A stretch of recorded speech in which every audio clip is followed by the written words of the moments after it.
Same. You want to play poker? Chief Economic Advisor for Allianz, right? Right. Is that correct? Yeah. Ok. Quando vuoi, Gerard, anche perché siamo con te. Ben ritrovati a questo approfondimento di classe CNBC. Andremo a parlare dei principali argomenti che andranno a inficiare il dialogo economico dei prossimi 6 mesi. E lo facciamo con uno speciale ospite, Mohamed El-Erian, Chief Economic Advisor per Allianz, uno dei primi gruppi assicurativi mondiali. Sir, it's very good to have you here. Thank you very much for this interview. Thank you for having me. It's a pleasure. First of all, you are based in the US mainly, and my very first question is almost trivial. Do you envision a recession or not? Because we have seen the so-called inversion of the yield curve.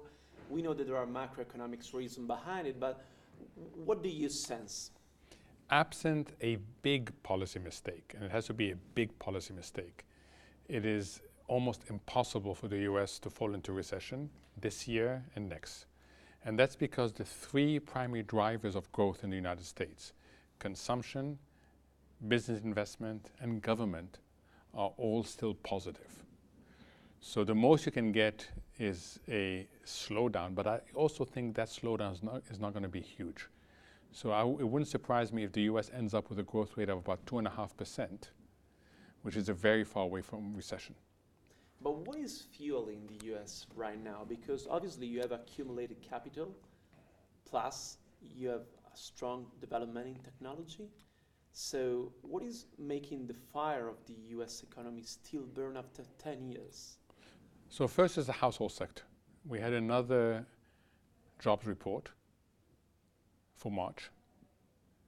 Again, the US economy created jobs well above what you would expect at this late cycle. Wage growth is about 3%, 3.2%. And the only negative about the jobs report was that labor participation came down. But in terms of household consumption, what allows people to buy, they're getting more jobs and more wages. Business investment is responding still to the mix of deregulation and tax cuts. So it takes time for businesses to make these decisions. So we still have that effect going on. And then thirdly, while from the government side, while the effect of lower taxes is eroding, government spending is going up in the US. So that adds to the stimulus. The only negative element in the US economy right now is exports. But remember, the US is a relatively closed economy. So exports do not move the needle like consumption, business investment, and government. In one of the latest beige book, the Federal Reserve pointed out that businesses are easing up on their entry requirements in order to get more workers because there are more vacancies, more job openings than workers. So almost everyone is trying to recruit people. Why salaries, the wage growth is not picking up as expected? We are still below 3.5%. Why is that? And you're absolutely right. It's been a huge puzzle because give numbers. The vacancy number is 1 million higher than the people who are registered as unemployed. So you would think that that would pull up the wages. I think there's 2 reasons for that. One is that wage bargaining has weakened tremendously. And that means that workers aren't insisting on wage hikes. 2, there's still a level of insecurity in the US household that's very high. There's a level of insecurity that you don't want to be displaced by technology, by something else.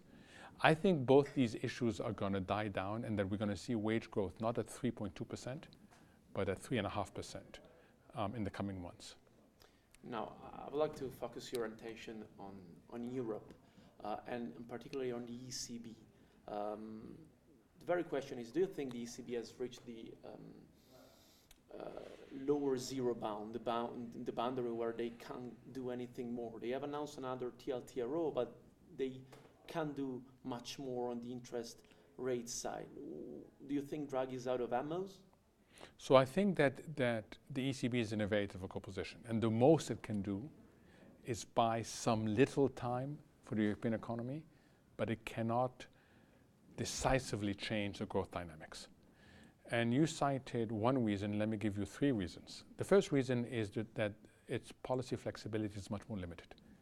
I think now there's a realization in Frankfurt, in the halls of the ECB, that negative interest rates, if you maintain them for a long time, have a reverse effect.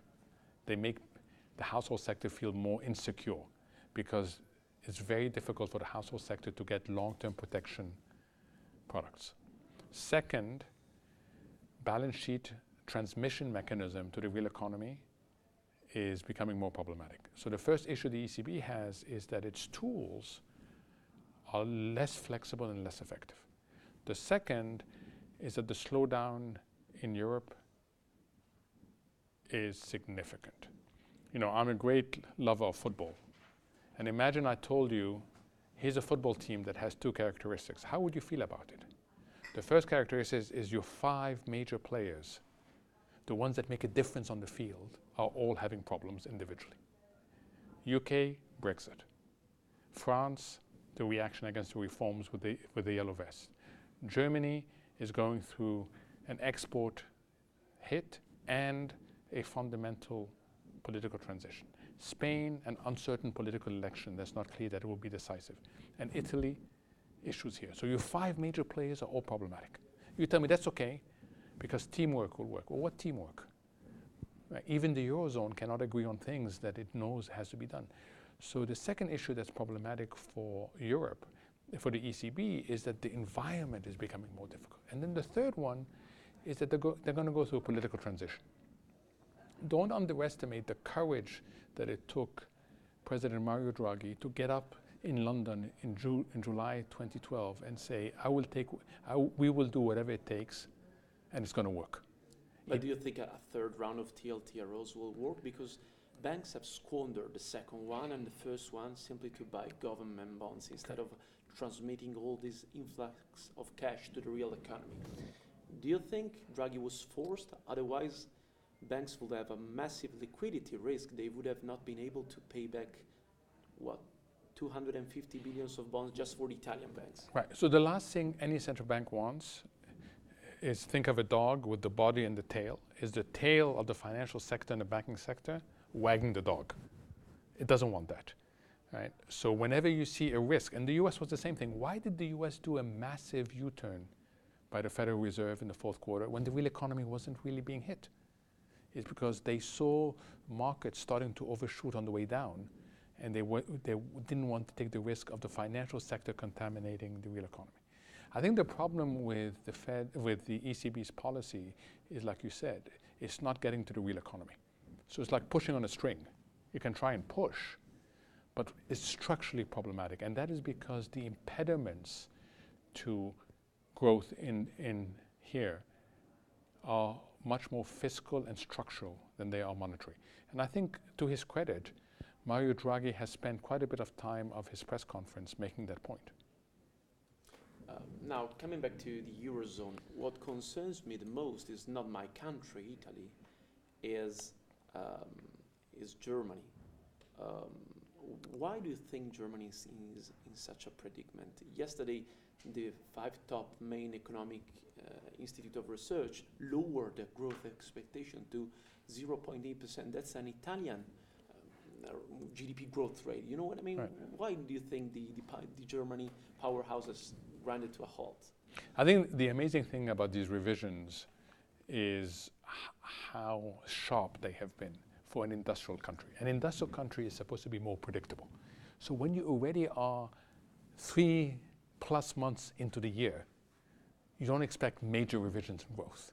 And when you get major revisions in growth, not just, by the way, from the IFO that you just cited, but the ECB has made major revisions, the OECD has made major revisions, the IMF, I suspect, will make major revisions as well. Okay. It tells you that things are really different on the ground. And what's different is that the sensitivity to the external sector is much higher, and sentiment and confidence get shaken much more easily these days. And I think what we're seeing is both effects starting to hit. So even though the non-tradable sector, construction and other things that are not traded, are very strong in Germany, these other 2 effects are more than offsetting that. And that's why you're getting this slowdown on there. Getting back to the Eurozone, what is your take on Italy? Because we have inflicted upon ourselves this recession with some controversial statement from our politician and increasing refinancing costs of our public debt. But how do you evaluate the fundamentals that underpin our economy? So I think the alarm bells are going off for Italy, saying that Italy needs to do something now to address its productivity issue and its growth issue. And the reason why is because in the past, Italy could rely on three things. One is the reality and market perception of a very strong safety net, the ECB. Two is comfort that the neighborhood, that around Italy, things were going okay, led by Germany. Three was the expectation that the political process could deliver a pro-growth reform program in Italy. And all these three things now are starting to be challenged. And that's why it's very important for people to hear the alarm bell and do something now. Because if all three continue to weaken, then you're starting to try to catch up from behind, and that's not a good position to be in. What is your viewpoint on the principle imposed by the single supervisory mechanism of the calendar provisioning? The central banks telling to our banks when they have to devalue their bell loans, because from our bankers' point of view, it's putting too much pressure on their margins, thereby exacerbating the recession in Italy. So I don't know enough about these rules, okay? But if you are in the banking system in Europe right now, you have almost no interest margin, NIMs, no net interest margin that earns you income. The credit worthiness of your loan portfolio is going down, and the markets have become less patient with you. So I think, I don't know about the specific of the Italian system, but I can tell you that European banks in general are going to be under enormous pressure to consolidate and to try and find synergies that cut cost, because these three things eat away at both income and balance sheet strength. Lastly, to wrap it off, your point of view on the trade war, because China reportedly has committed to even out, to balance out their trade surplus with the US within 2024. But they have a 400 billion surplus. So there will be losers and winners in this battle overall. I mean, will Brazil succumb to this huge rebalancing of the way they purchase commodities or semiconductors or so on and so forth? So first of all, I think that there will be an agreement between the US and China, mainly because China has realized that if the US is willing to incur damage to its domestic economy on account of a trade war, the damage incurred is nothing compared to what's happened to China. So China has a massive incentive to make concessions. So we will have a trade agreement in the next few weeks. However, it will be a ceasefire, not a full resolution. And the reasons why is because of what you just cited another. One, it's going to be very difficult for China to deliver on what people are saying is the bilateral trade commitment. And if it does, then you simply impose a problem elsewhere. Second, verification becomes very important when you come to non-tariff barriers, when you come to how the state-owned enterprises operate, when you come to intellectual property rights. And I am yet to see strong verification mechanisms. So my sense is there will be an agreement, but it will be short-term relief, not permanent. And do you think it's feasible to even out such a huge trade surplus, 400 billions? No, that's why the agreement will run into problems. To wrap it up, just tell us which is, in your opinion, the biggest threat to the health of the global economy right now? So I think the biggest threat is that we have a situation where the problem of addressing the risks is not engineering. Most economists agree on what is needed. The problem is political implementation. So the biggest risk really is that the political class doesn't step up and continues to rely too much on central banks And we end up in a situation where it is very difficult to turn things around. But I think the more likely outlook, just to end up for this year, is not a global recession, I want to stress. The most likely outlook is divergence, multi-speed, with the US doing relatively well, China stabilizing, and Europe unfortunately lagging. Well, sir, thank you very much for this interview. Grazie a Mohamed El-Erian, Chief Economic Advisor per Allianz. Thank you again. È tutto. Grazie per averci seguito e vi lasciamo alla programmazione del canale. Arrivederci.